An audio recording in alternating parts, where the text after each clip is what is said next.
Tonight's special guest speaker, Dr. Steve Davis, is the Chief Science Officer at the Everglades Foundation. Dr. Davis is an aquatic ecologist with 25 years of research experience in the coastal Everglades. He holds a master's degree from Morehead State University and a PhD from Florida International University. He's co-authored or authored more than 60 peer-reviewed scientific publications and holds a courtesy associate professor position at Florida International University. Dr. Davis draws upon his past professional experience, including 10 years as a professor of wetland ecology at Texas A&M University, to lead the Everglades Foundation's science department.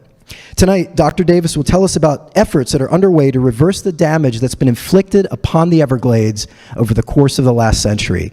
Please help me welcome to the stage Dr. Steve Davis.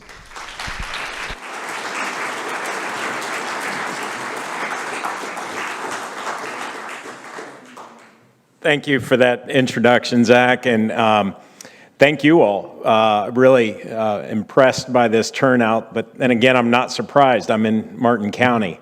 My experience coming up here and speaking or just engaging with the community on all things water, over the years I've learned that this is perhaps the most engaged community per capita, easily, I think, in South Florida. I'm in Miami-Dade County, and I think most people there have never even heard of the Everglades. And we're certainly working to change that narrative, and part of it is getting them to understand that their water supply comes from the Everglades. And most people don't pay attention to where your water comes from, and I think that's important to know. Because once you understand that, then you want to protect it, because we all know the value of a clean water supply. And that's certainly the case for this ecosystem. As Zach mentioned, I'm going to talk about Everglades restoration, the various sort of ecosystems and land uses that surround the Everglades, the challenges associated with that, but I think many of you know that from one perspective or another, particularly related to the discharges. But I think it's also important to know that Everglades restoration builds resilience. This is a term that is being thrown around a lot, and you may have heard this, may not understand what it means, but I can put it in very simple terms: your own health, your ability to recover from the flu, a disease. That generally speaks to your resilience as a human being. If somebody pushes you, your ability to stabilize yourself and recover is also part of resilience. Now, if we apply that to an environment like the Everglades, it's the ability for these ecosystems to recover from both natural and unnatural disturbances. These discharges from Lake Okeechobee being a very unnatural disturbance is a good example, or recovery from a hurricane. That is also a measure of resilience. And of course, it goes without saying that the healthier the ecosystem is, the more we can restore the flow of clean fresh water back to the south, and the less we're dumping on this community and on the Caloosahatchee, the analogous system on the West Coast, the more we're building resilience there as well. So I'll speak to that as I move forward, but just want to touch on the significance of resilience. And there are also aspects of economic resilience, especially here in South Florida, where our economy is so tied to the health of our waterways. And again, impacting them through these polluted discharges, we know affects our economy. It affects our real estate values. It potentially affects human health. But first, I want to talk a little bit about my organization, the Everglades Foundation. You may or may not know about us or have heard of us, but we're a science-based organization formed in 1993, and we're science-based in that we help to drive Everglades restoration forward. And we do this through both advocacy and education. That's where our science comes into play.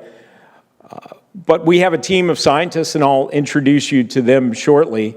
But we engage in Everglades restoration planning, understanding water quality challenges around South Florida, and also understanding how restoration is incrementally improving the system. And we also work to advance new areas of science, and we've done that particularly in understanding the impacts of climate change and sea level rise. And we feed this information into our policy efforts. Our decisions and priorities from an advocacy standpoint are all based on science. And it's not just science that we do internally. We also collaborate with academic and agency scientists to help move this effort forward.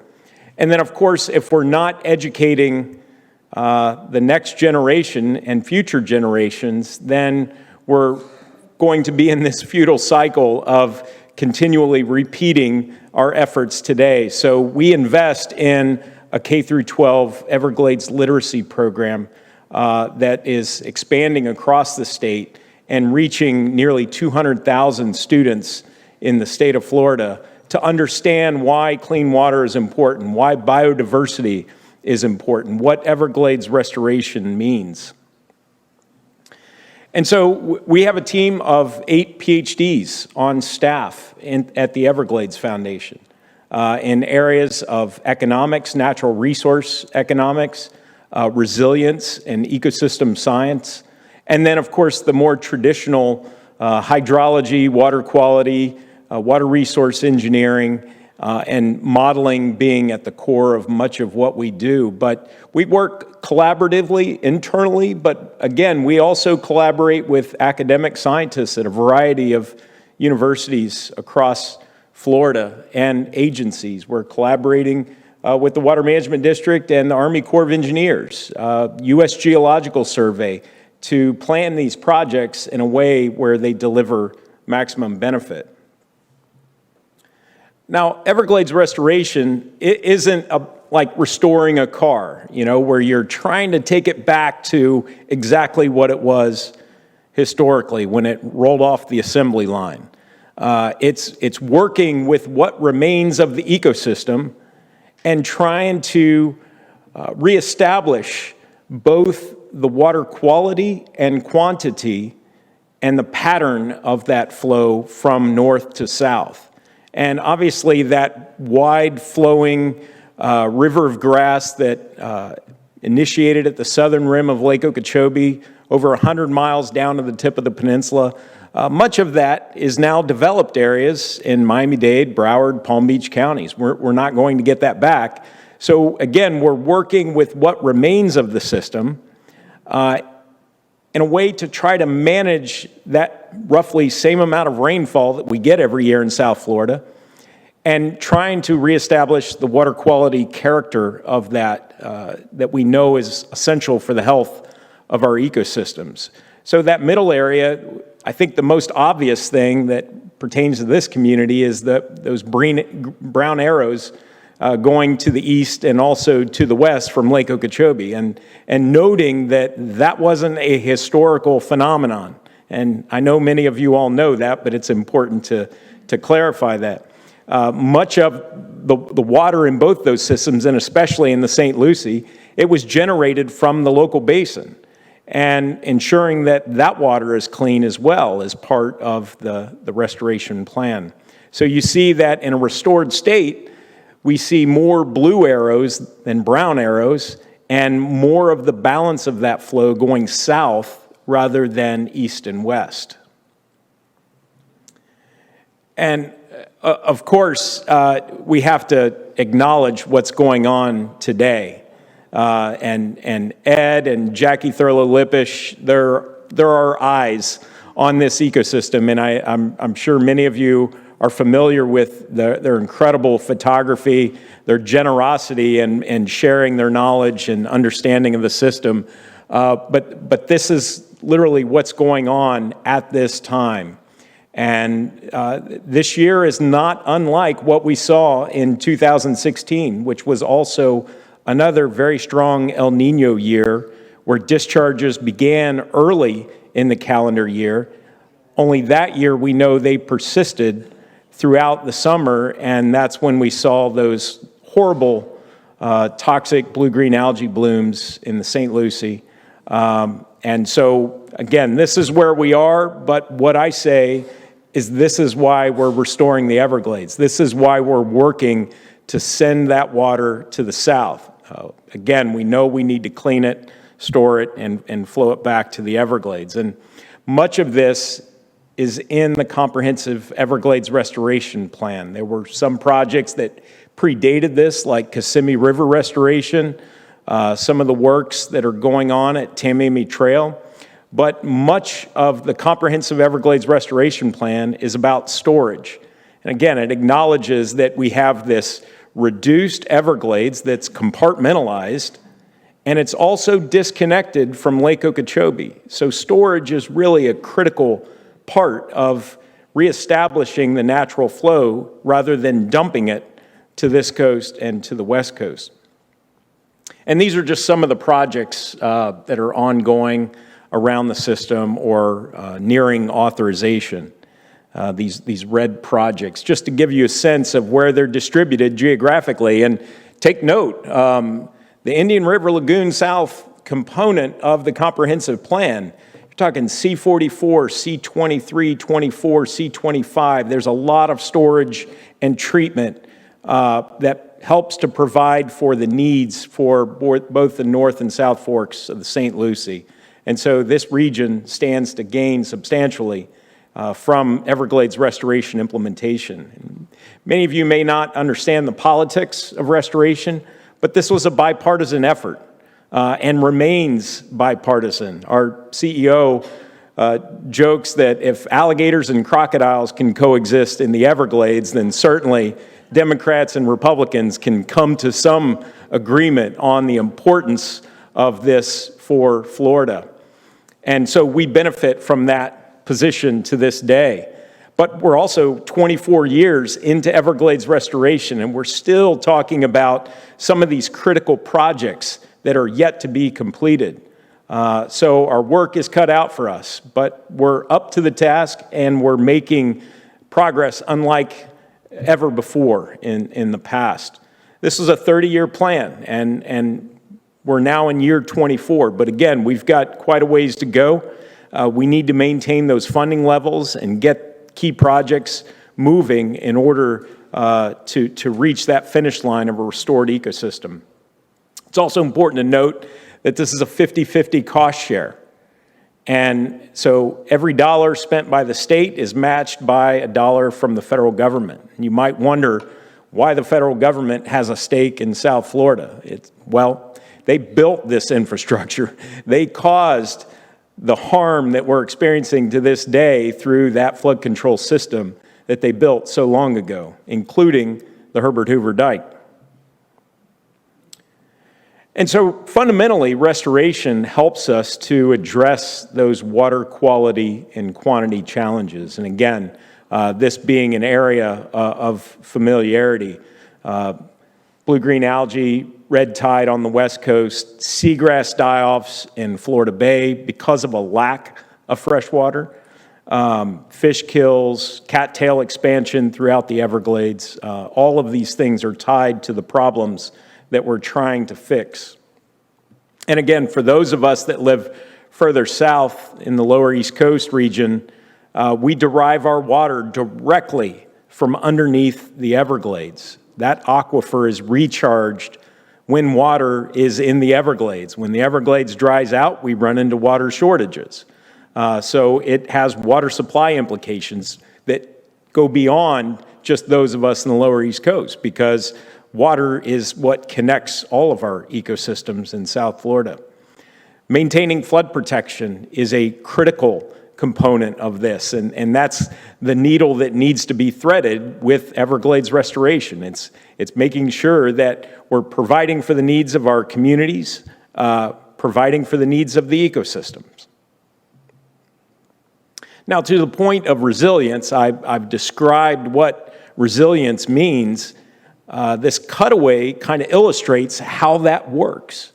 From our coastal zone, obviously less dumping of polluted water to our estuaries strengthens their health. It improves their ability to recover from natural disturbances. And then also future infrastructure needs related to sea level rise will also help to build resilience by managing water in a way that's more compatible with the needs of our coastal zone. And then as we move inland, it's about improving water supplies, protecting water supplies in an uncertain climate future. We know that a warmer South Florida is going to be a drier South Florida.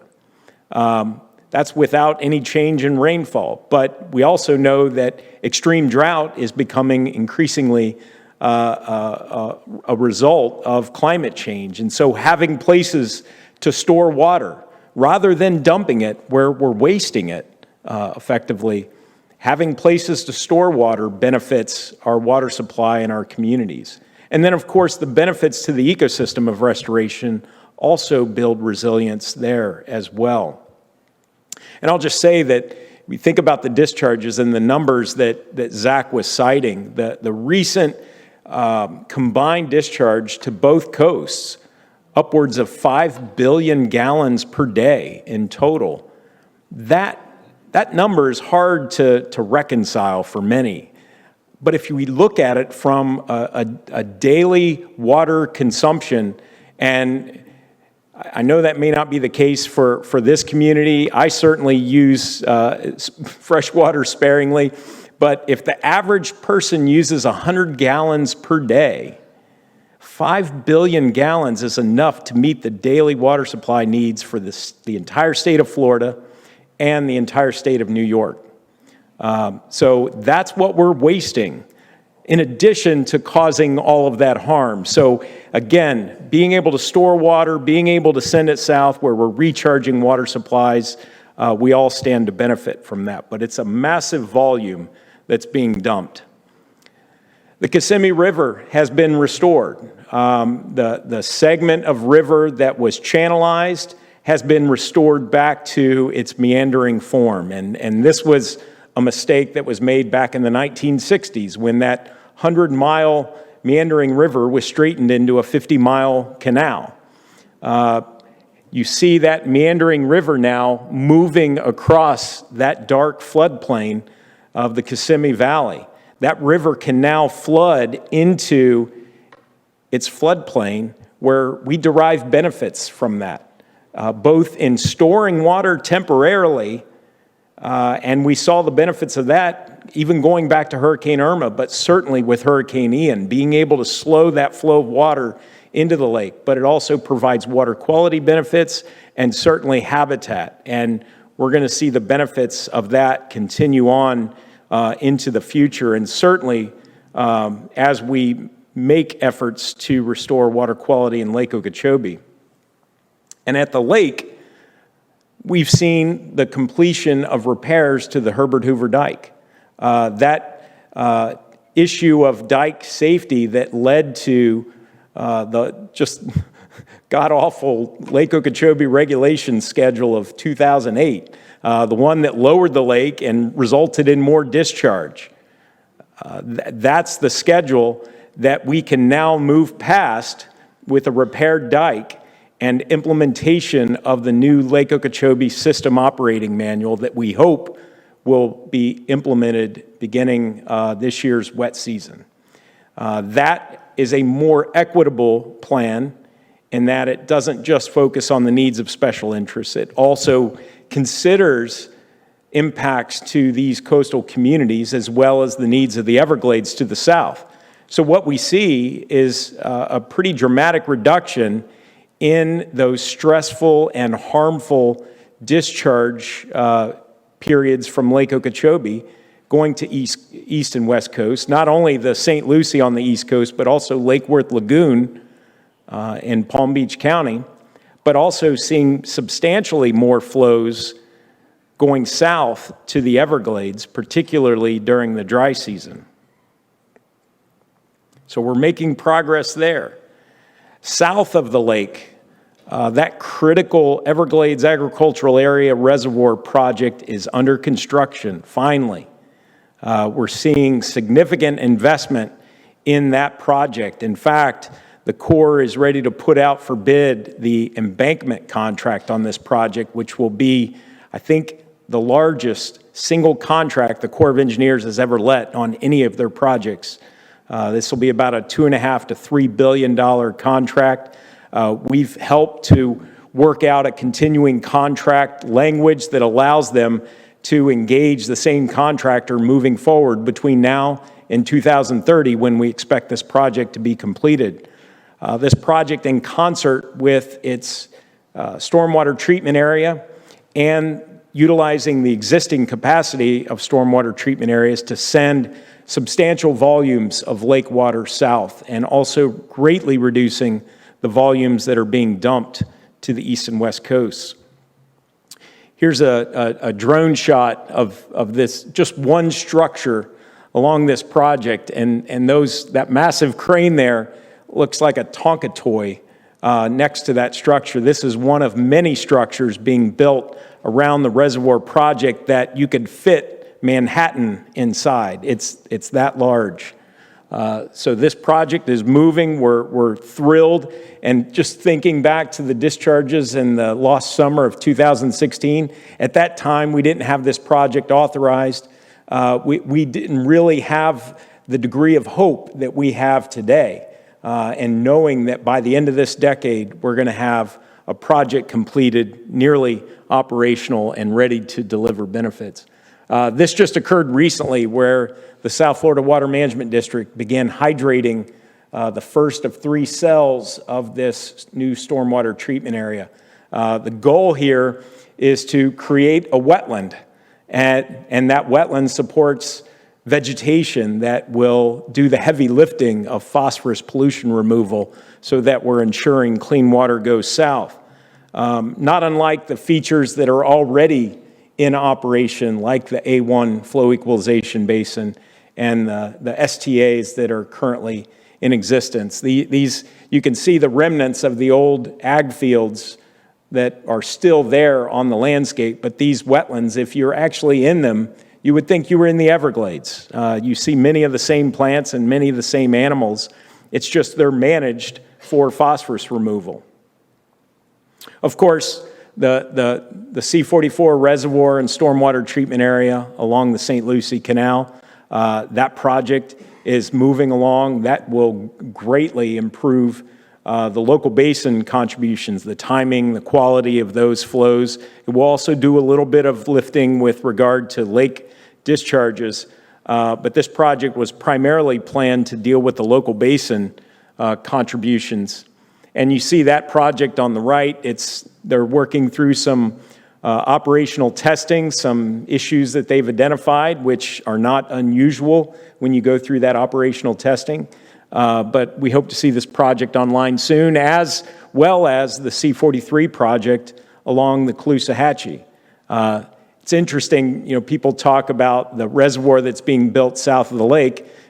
It's too big or it's not going to work. We're building a very similar reservoir on the west coast. It's about the same footprint. It's not quite as deep as the one south of Lake Okeechobee, but this is also a massive storage project that was identified as being important in that comprehensive plan. And we're also hoping to see a authorization of a project north of Lake Okeechobee. That was the plan, to build storage around the lake, both east and west, as well as south and north. And then, of course, as we're flowing more of that clean, fresh water back to the south, it's getting the water under the bridges of US 41, Tamiami Trail.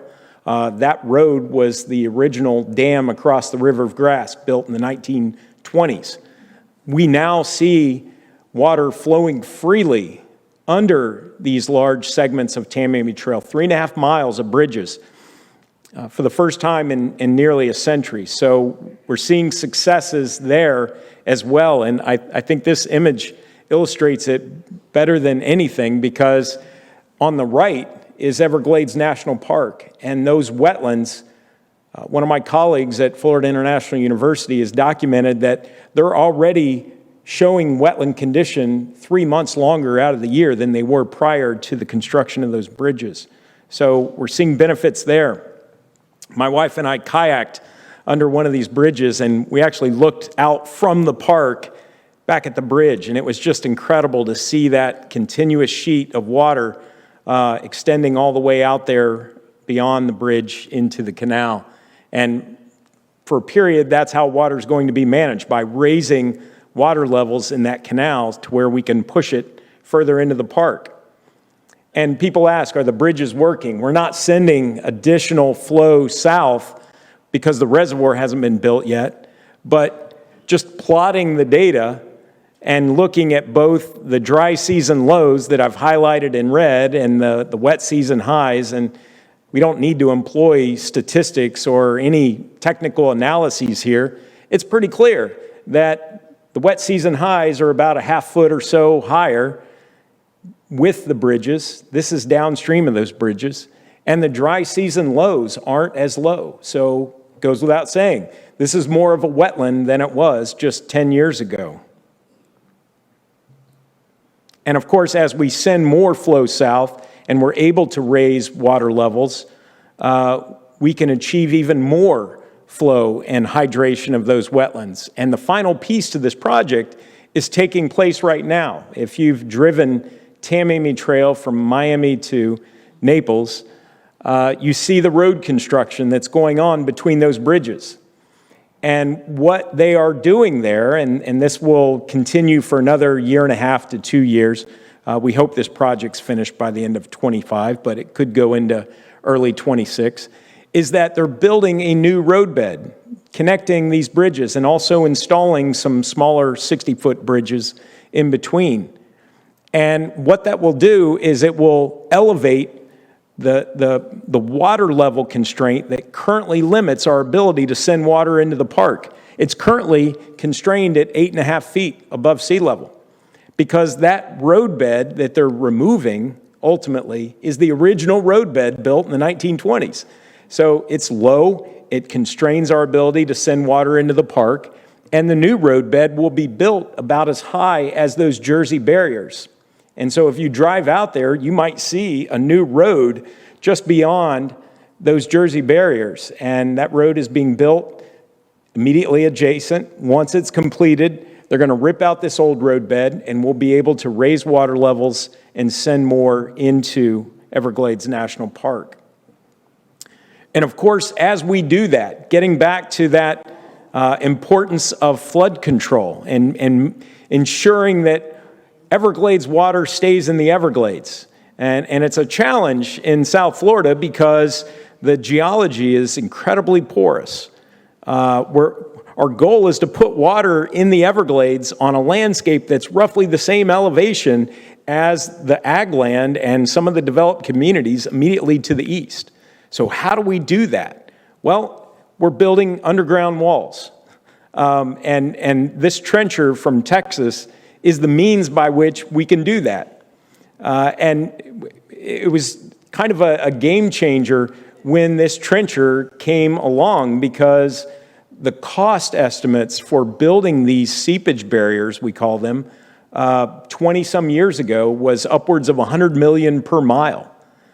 With this technology, we're actually less than $1 million per mile. So we've reduced the cost a couple orders of magnitude, which really help us to ensure, again, that level of service for flood protection is maintained, and at the same time maximizing our investment in Everglades restoration. If we're paying billions of dollars to put water in the Everglades, the last thing we want is for it to leak out before it gets down to Florida Bay. So this area is one example where the Water Management District has taken the lead on installing these seepage barriers. This community is particularly vulnerable because it was built west of the tieback levee. It's literally built in areas that are wetland that we're trying to increase hydration of. So the Water Management District's gone out and built these seepage barriers. You don't see them because they're underground, but they extend down 50 feet or more in some areas. Along that yellow path and further north, we now have these seepage barriers that allow us to raise water levels in Everglades National Park without risk of flooding these communities. And I love this image. I took this I want to say it was in April or May last year after we got that heavy deluge at the beginning of the wet season. But all of that area is wet and well above water levels that would have flooded homes, properties in that community. And when we flew this one, we saw water in the Everglades and dry land on the other side, which tells us that those seepage barriers that are now quite cost effective are doing their job. But it's not a single piece of infrastructure, and I think that's the important take home.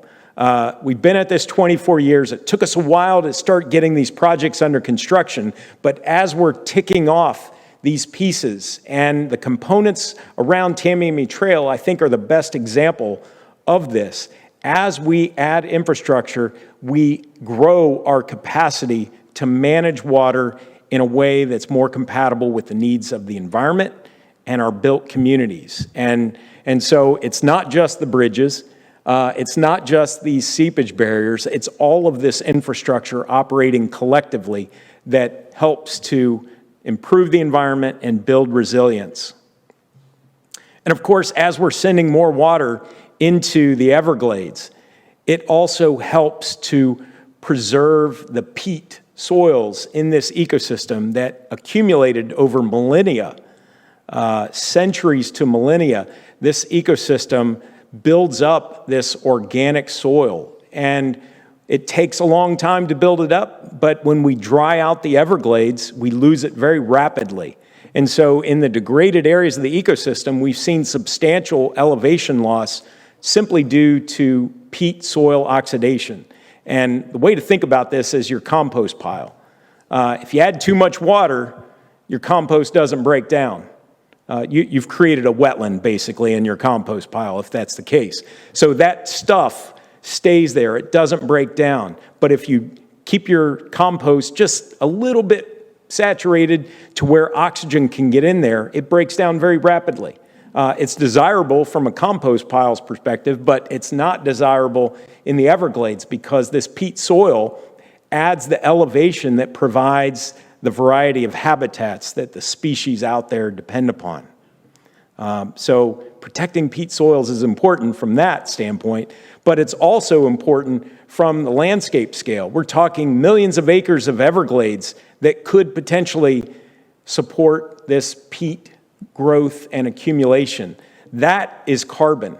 That's sequestering carbon out of the atmosphere and locking it into these soils. And so that's also important from a global climate change perspective when we're thinking about natural solutions to sequestering carbon. So restoration helps to build that soil back up to what it once was.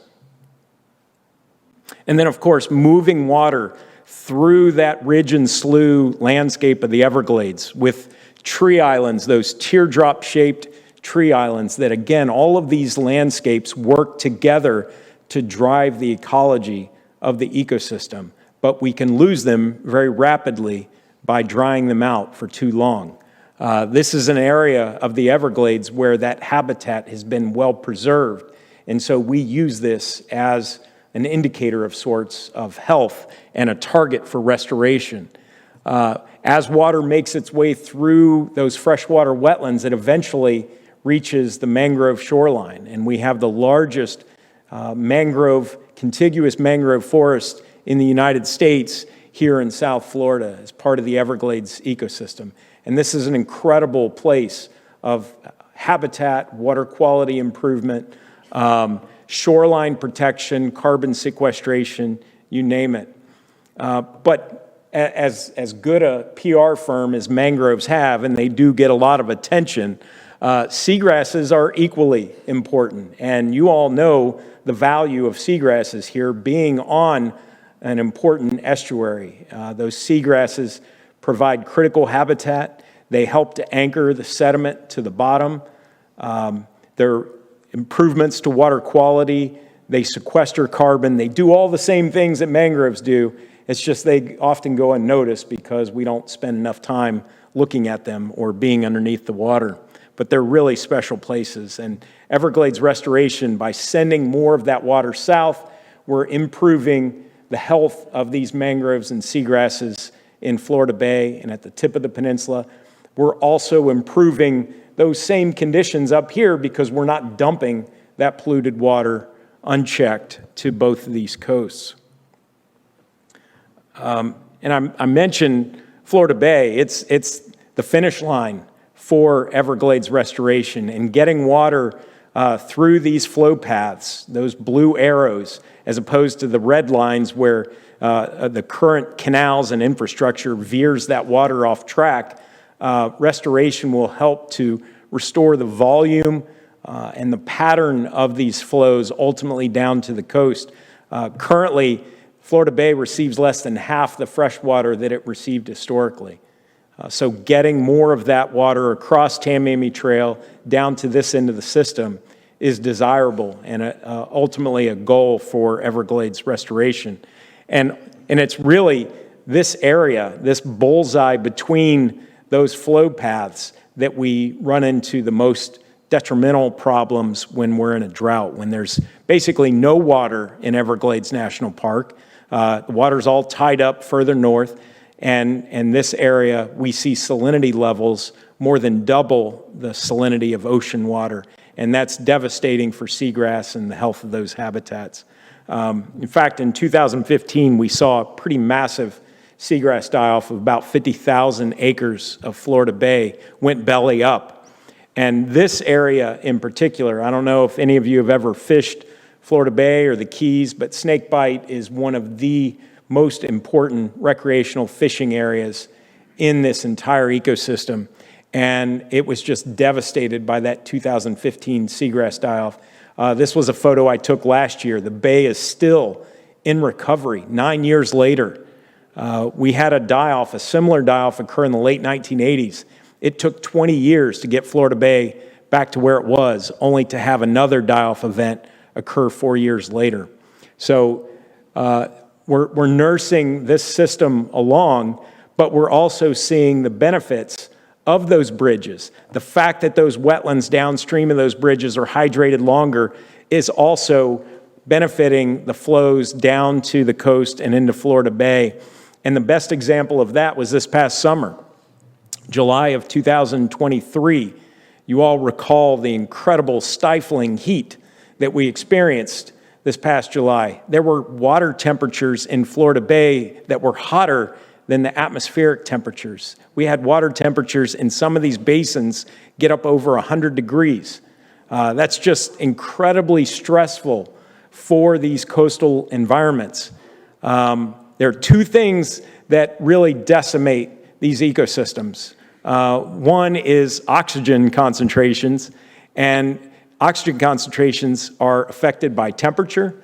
The hotter the water, the less oxygen it holds, and salinity. The higher salinity, the less oxygen the water holds. And so those two things work in concert to affect oxygen levels, and it can actually starve these seagrasses of oxygen to where they die off, in addition to the fish. Well, in July, even though we had those incredibly high temperatures in the water, the seagrass persisted. They showed signs of resilience. And it was because the salinity levels, even though we were coming off the dry season, the salinity levels were fairly moderate because we're getting more water down to that part of the coast. So we're seeing signs that as we continue to restore the flow of fresh water south, again, we're dumping less to this coast, which benefits the St. Lucie, benefits the Caloosahatchee, but sending that balance of flow to the south, we know will help to build resilience in this system. So again, just to summarize all of this, if I could bring it all together, it's not one project that does it all. We need these projects collectively, that infrastructure collectively that's in the Everglades Restoration Plan, particularly that reservoir south of Lake Okeechobee, to, again, redirect water from the lake to the south.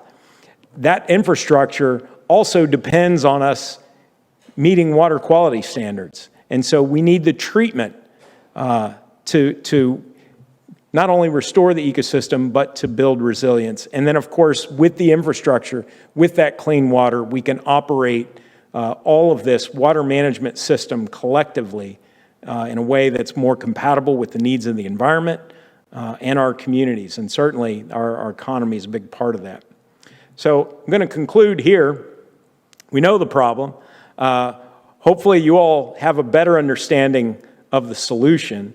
And I encourage you to check us out on the web. If you're into the QR code thing, this will take you to our website, which will explain this a little bit more and hopefully in a way that's more plainly worded. But thank you for your time, and I think if I have time for questions, I'll certainly entertain those as well. So thank you.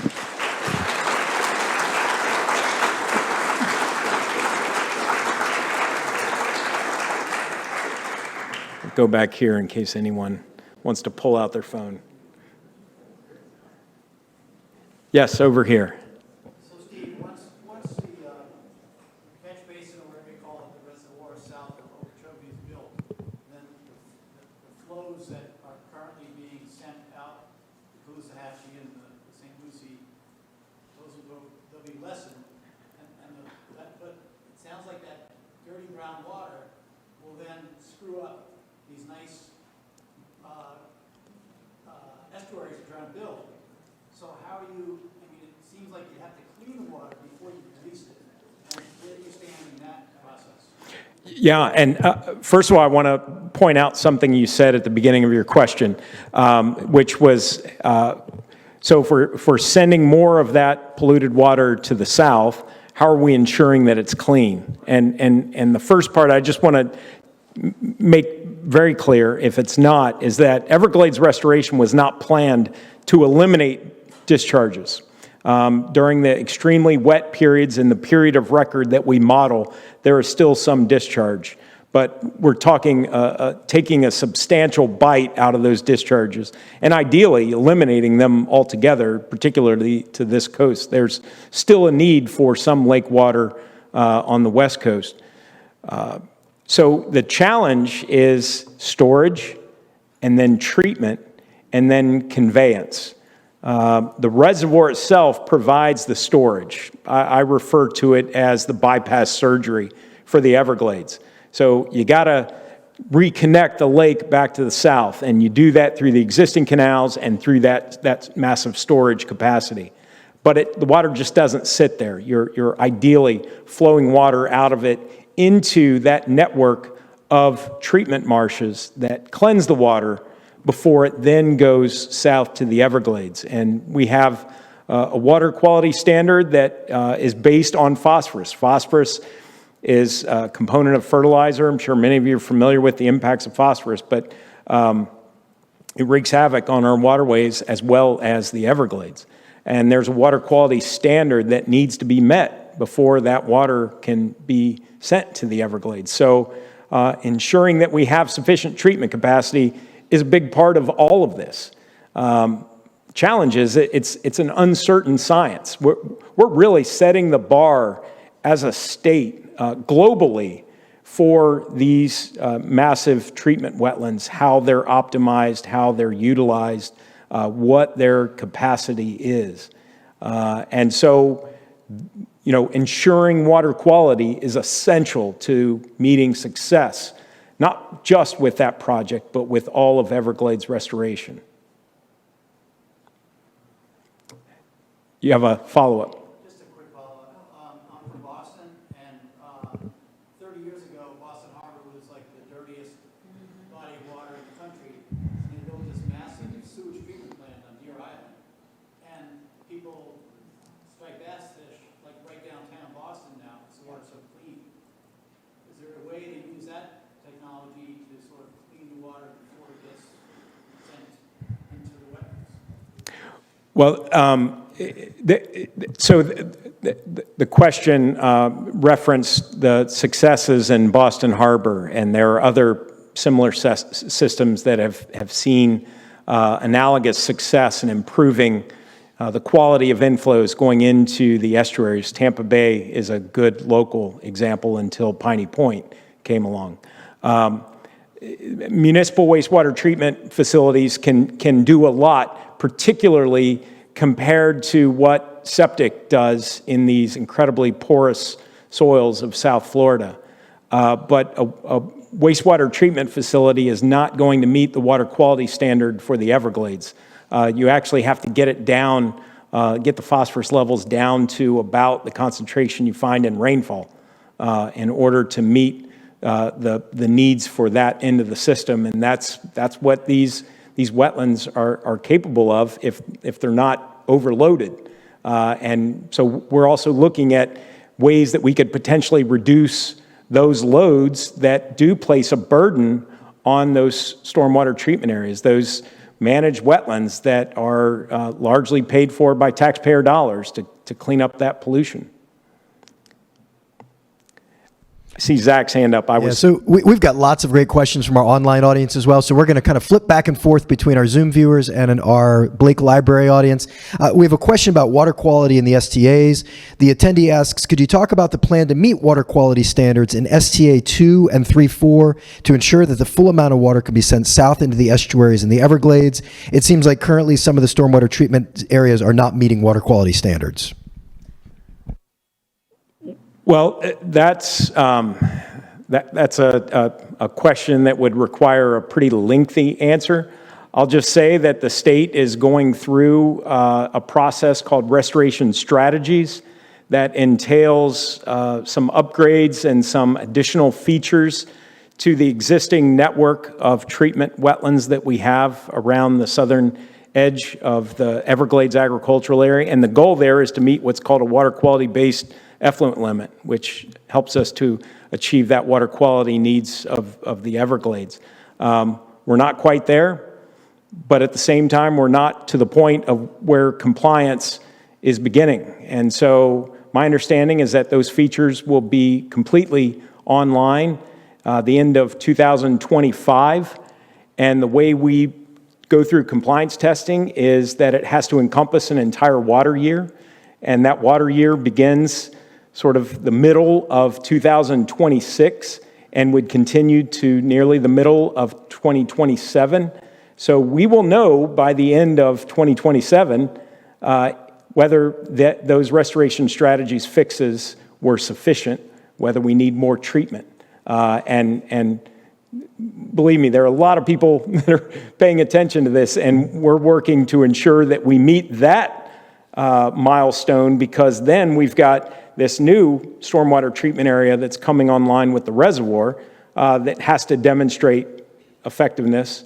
And then, of course, when the reservoir is operational in the early 2030s, we've got another key milestone that we have to meet as well to ensure that, again, we're sending clean water south. And of course, this is not a finished product by any means. It's likely that we may need more treatment.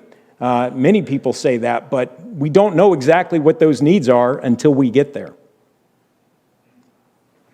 I can't see hands over here, but I'm sure there are hands. We'll go over here to the right.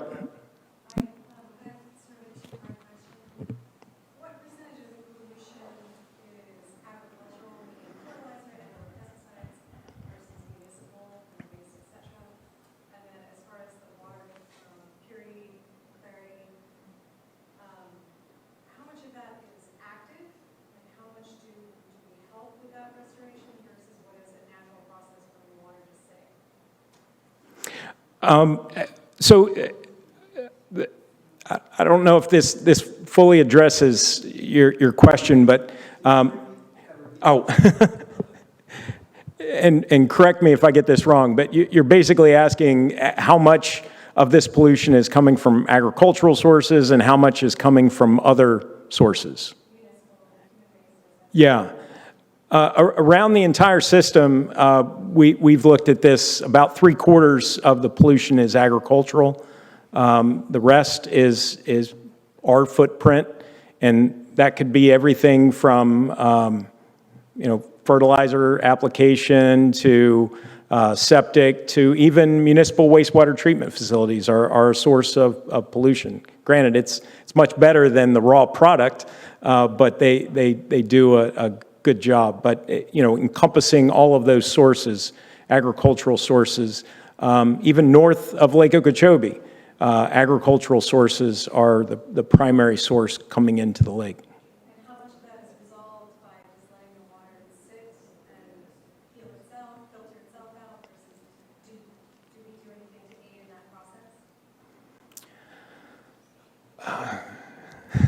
What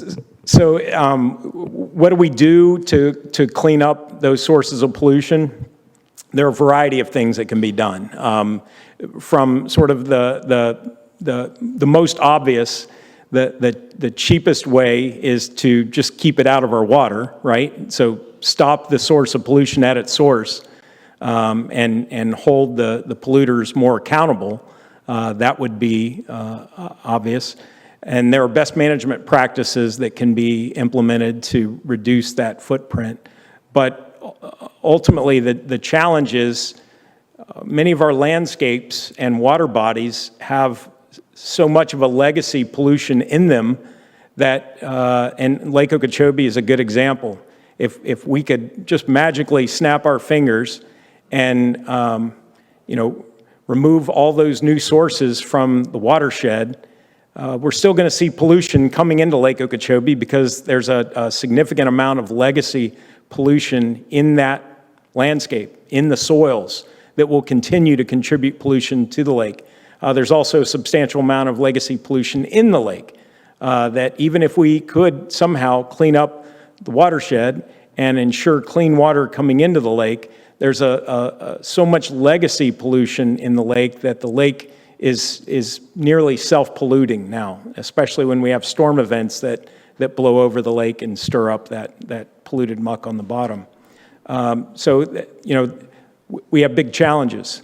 But one of the things that we know that works are these treatment marshes, these stormwater treatment areas. And so if we are to take action on solving the problems in the lake, we have to begin at the loads that are coming in well above the recommended amounts. We have what's called a total maximum daily load for Lake Okeechobee, and we're routinely 3 to 4 times greater than that. And so if we want to stop the pollution, we need to implement the same strategies north of the lake that we've done south of the lake.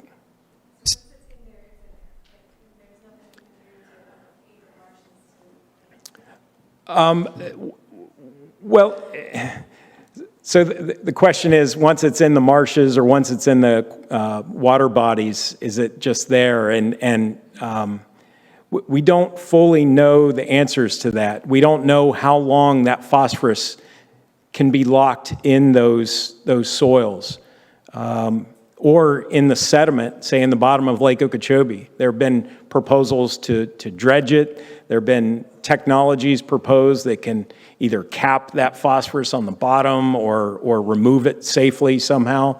But there's nothing that's really feasible at scale to resolve that. And then the phosphorus that's made its way into the Everglades and transformed those habitats into cattail, we are seeing some improvement in those as we've been able to bring water quality under control, but we don't know how long that pollution will remain in those marshes. Steve, we have a good Zoom question that ties into that, and then we'll come back to the Blake for the next question. Is there any policy being created by or advocated by the Everglades Foundation to reduce phosphorus inflow concentrations and loading rates into the STAs or Lake Okeechobee? We're just we're looking at a variety of options, and the National Academy of Sciences, they touched on this issue. They did more than touch on it. They devoted an entire segment of their last report to Congress on water quality south of Lake Okeechobee. And they didn't question the technology. They just said, we've got this water quality mark we have to meet. If restoration strategies, this sort of multi-year plan that the state's been undergoing to expand some of these treatment marshes, to add additional flow equalization infrastructure. They say, well, if we get to that point and we still need more treatment, here are some options. And one of those options was, controlling the phosphorus problem at the source. So potentially on-farm type remedies. Another was, can we optimize the treatment capacity of these stormwater treatment areas? I think the answer to that is probably no, because we're doing as well, if not better, than any analogous system in terms of removing phosphorus as a treatment wetland globally. So these things remove about 80 to 82, 83% of the phosphorus loads that they receive. That's just an incredible figure. So we probably can't optimize performance of these systems. The third recommendation was expand treatment. That's the logical, outcome of this. So if we get to that point, then absolutely, we are going to be pushing for more treatment to ensure that we're delivering the benefits not only of the existing flows that go into the Everglades, but the flows that this reservoir was modeled to provide. We will absolutely work to ensure that water quality standards are met and that water quantity targets are achieved. Yes, back in the back with the hat. So, when you up there, it says that's at completion of the reservoir. Is that being expedited? It's really ensuring that the question was on this slide, expedite completion of the EA reservoir. That means removing all obstacles to getting that project completed. There's a timeline that the Army Corps of Engineers has established. Our job is to ensure that that doesn't slip because it's already a massive project that requires just enormous manpower on the ground, billions of dollars to complete. And so we're working to ensure that we maintain that timeline and get this thing tested and operational. And a big part of that is ensuring water quality, absolutely. And there are efforts to slow that timeline. So over here in the middle, there's a question.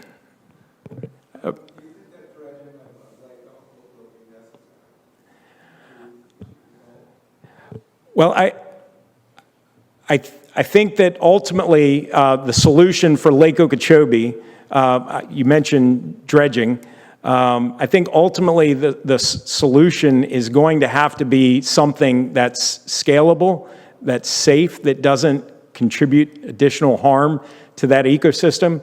The challenge with the lake is supporting the needs of the submerged aquatic vegetation community. That requires light getting to the bottom. If you've been out to Lake Okeechobee, it's like yoo-hoo.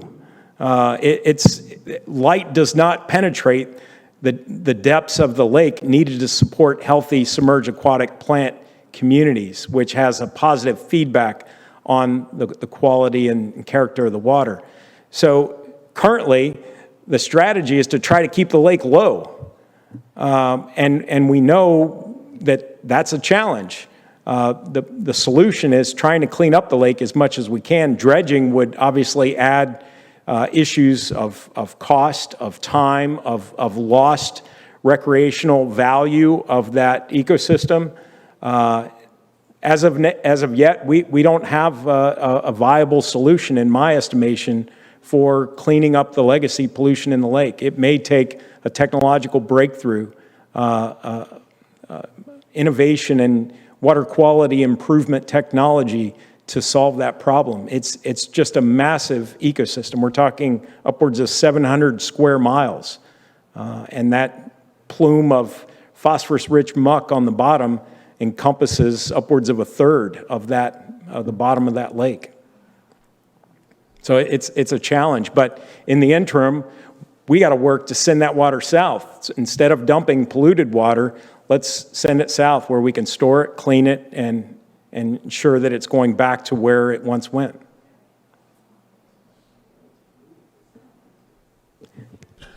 Zach. We'll grab another Zoom question.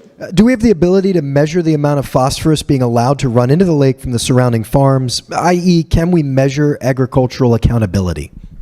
Yes, we can. And we know the hot spots north of the lake. We know the landscapes that are contributing disproportionately high loads of phosphorus to the lake. The Water Management District knows that as well, and they're working to solve those as possible. But we do know the sources. We also know the sources south of the lake. We know where those hotspots are. And again, it's using publicly available data to identify those hotspots that are, again, contributing disproportionate loads that are increasingly burdensome on this treatment marsh system. Yes, in the blue shirt here. You mentioned the summer of 2016 because of the discharges and the water quality. Are we facing that again this year? Because the discharges seem like they're going to be going on for a very long time. Well, this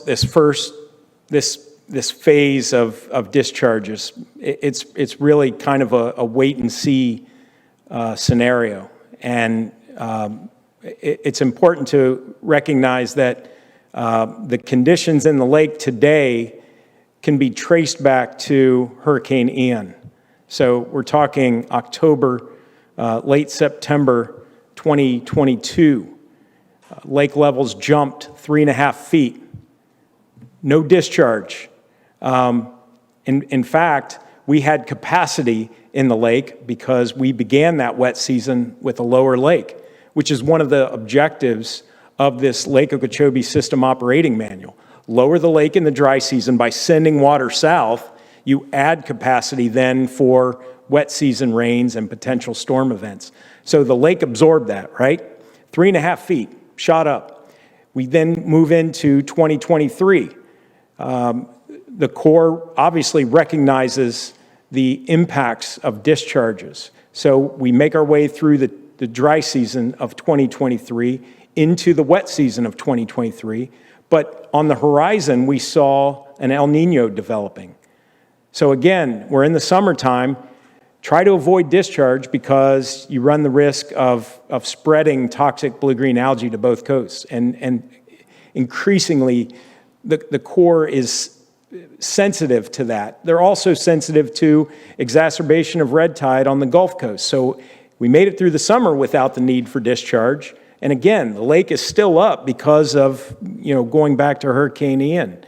And then we get into the fall. And of course, that's the period where red tide formation generally starts, October, November. And we avoid that period, but we can see that this El Nino is just going to be hellish. And just super intense. And again, El Ninos bring unseasonably wet winters. And if we go back to 2015, we had record rainfall in December that year. Some of you may remember that. And the lake shot up. It was already high coming off the wet season. And then this additional rain set it up for the need for those early 2016 discharges. And we're in a similar position right now. And all that to say, we need to see what rainfall is going to, what Mother Nature is going to be bringing over the next couple of months before we get into our wet season. So it's trying to keep the lake within some measure of control because they're also looking at another potential for Hurricane Ian. I mean, you can't, after Hurricane Irma, lake level shot up 4 feet, 3.5 feet after Hurricane Ian. If you take lake stages today and add 3.5 to 4 feet to it, we've got a potential crisis in terms of health and safety of communities around the lake. So this is why we're restoring the Everglades. This is why we're building the capacity to send water across Tamiami Trail. This is why we're building storage south of the lake to have the bypass effectively to minimize or avoid the need for these discharges. And if the reservoir was in place, if Tamiami Trail was in place, we wouldn't be in this situation today. So you're saying probably? I'm saying if we go back to the core of your question, if the rest of our dry season is dry, we could skate through, but it's likely that we're going to see continued rain. We're also looking at a pretty dramatic shift to La Nina, which means that we run the risk of more frequent and intense storms in South Florida. So that, that's also a factor to consider. Again, it's just without that infrastructure, we don't have any other option. So, But they are managing the lake, with this LOSUM plan. When we see it implemented, we'll see a little more flexibility in that regard. all right, we're going to jump back to a Zoom question. Does the state own sufficient land currently south of the lake to store the necessary quantities of water before sending it south, such that we can completely eliminate discharges to the east coast and reduce discharges to the west? If not, are there currently plans in place to purchase more land to create additional STAs? I don't know of any plans at present. The state does own quite a bit of land south of Lake Okeechobee. Those lands are leased to the sugar industry, and the leases are pretty favorable. If you all know the history of when those leases were renewed, it was right at the time that Governor DeSantis was beginning his first term as governor.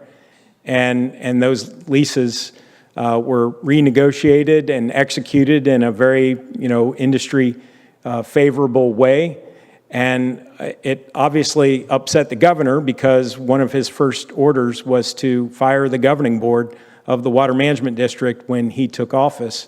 And in my history, installed perhaps the most incredible governing board that it also included Jackie Thurlow-Lippisch, that really focused for the first time, and again, in my experience, on Everglades restoration, on getting the water right, on recognizing the connection between the health of our waterways and our economy. And we owe a lot of our progress to that simple thing. And it was related to those lands that could have been incredibly helpful in either storing or treating and sending more water south. Yes? It may be a politically sensitive question, but can you fill out some details as to why LOSUM has been delayed so much? It was supposed to be adopted in 2023. It's going to be the middle of 2024 before it gets adopted. What happened? Yeah, so the question was why is LOSUM taking so damn long to get implemented? At this point, it's a bureaucratic issue, and it's unfortunate that it's gone up to the federal level. I'll try to explain it. So when the federal government adopts something like this, whether it's a restoration plan or an operational plan, something this significant, other federal agencies weigh in as part of the bureaucratic process that they have to go through. And in this case, the National Marine Fisheries Service, a branch of NOAA, the National Oceanic and Atmospheric Administration, which is Department of Commerce, reviewed the plans for LOSUM. They also recognized that there was recent science that indicated lake discharges to the Caloosahatchee exacerbate red tide in that area and potentially have an effect, it's legitimate, a deleterious impact on nesting sea turtles, an endangered species of nesting sea turtles. And so their conclusion was these discharges will be harmful.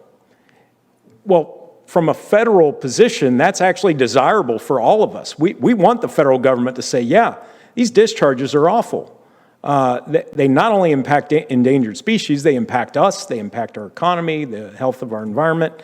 But in this case, it put the Corps in a situation where they had to back off and say, wait a second, we just operate the structures that release lake water for flood control, for other purposes.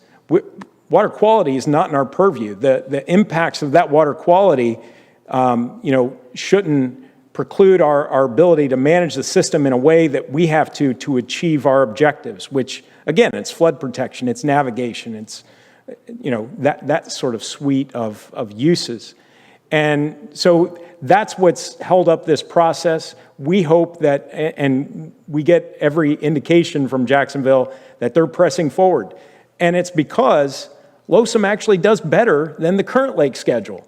If the current lake schedule was evaluated by that same criterion, if the science was available back then, who knows, we might be in a much better situation right now because the federal government would have established a position on discharge long ago.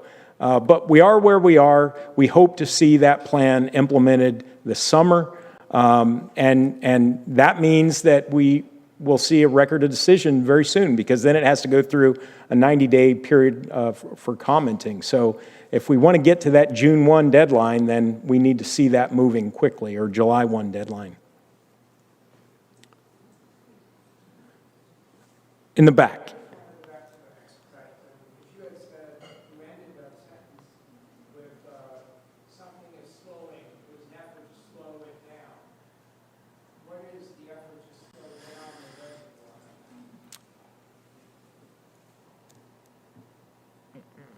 I think fundamentally it's the politics around sugar. And well, let's face it, they're litigating against that project at present.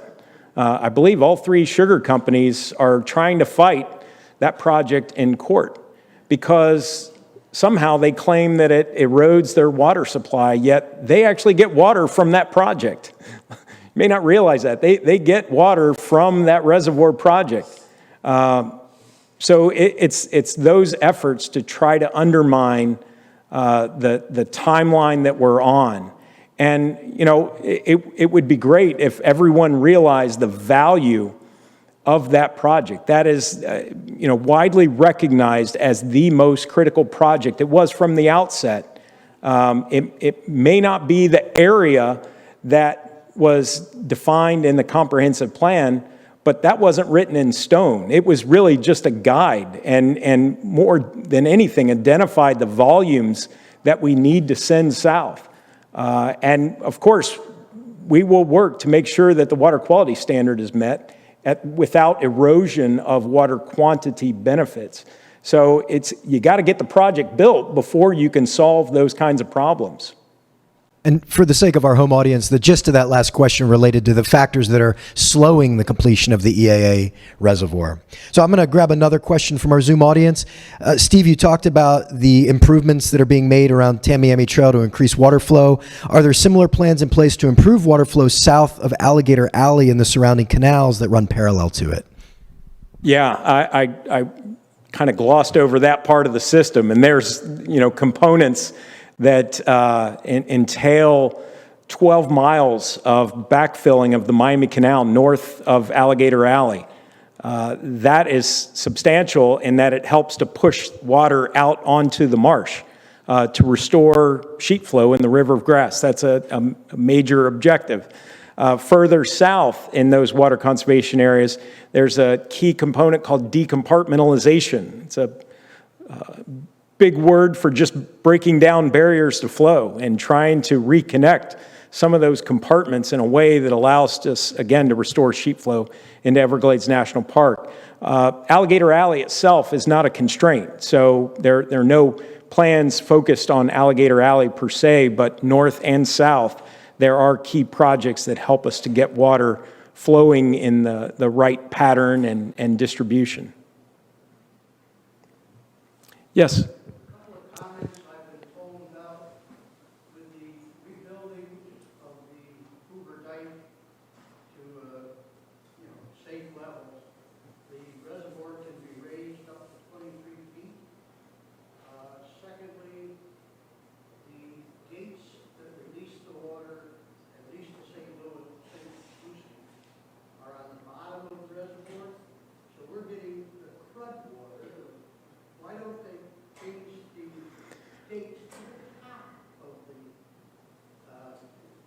structure that releases the water? So we're at least getting cleaner water. Those are great questions.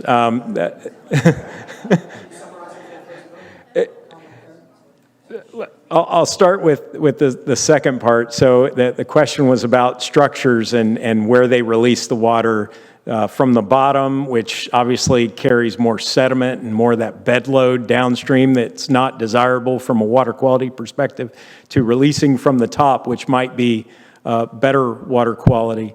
And then the first part, I believe, was about the height of the embankment on the reservoir project, allowing us to stack up water up to 23 feet. Yes, that's the standard that project will be built to allow us to put water on that footprint. And yes, that's a valid question. Why was this structure pulling from the bottom versus that structure is spillover at the top? Obviously, there's maintenance with the ladder because you do get material accumulating up against that structure.